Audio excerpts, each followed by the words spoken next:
we speak, and you'll have seen it in the news, one of Mark's clients, Chris Brown, has barricaded himself in his home.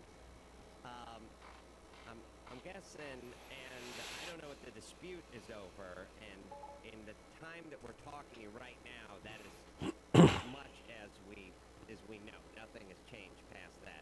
Correct.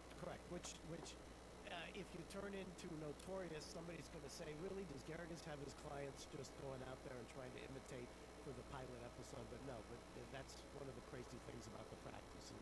You actually never know. You can get awakened like I was this morning in the middle of the night with a officer calling and saying, Mark, we got an issue. And so, How do they know to call you?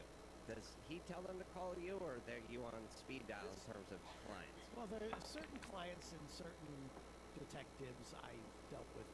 You know, I've been doing this for 35 years, so I guess they generally know who I represent, who I don't. And clients will usually tell them, but in this case, this was a detective I've dealt with before. So were they going and serving a warrant, or were they going to tell them to turn the stereo down? Well, I think it's a stereo down that started, or that's what started. It's still unclear. We'll know shortly. But then, one thing leads to another. And unfortunately, when you're high profile and somebody who's in the public eye, all of a sudden you get a whole lot more attention than you would otherwise. I mean, it's literally, we'll see how it all plays out. Well, I'm guessing the only advice you give to a client is comply with whoever's there at the time, because that's about all they can do. Yeah, most of my clients are pretty savvy about that. I mean, I tell them, look, you're not. Most of the clients understand you're not going to talk your way out of something. I mean, that just isn't the case. So it's always better to be compliant.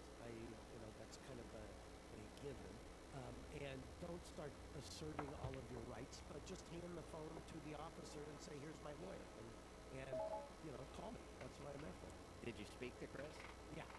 And did you tell him? Well, I what did you tell him? I wish I could tell you that, but it's attorney-client. Right. But I will assure you that by the time this airs, we will have sorted it out one way or another.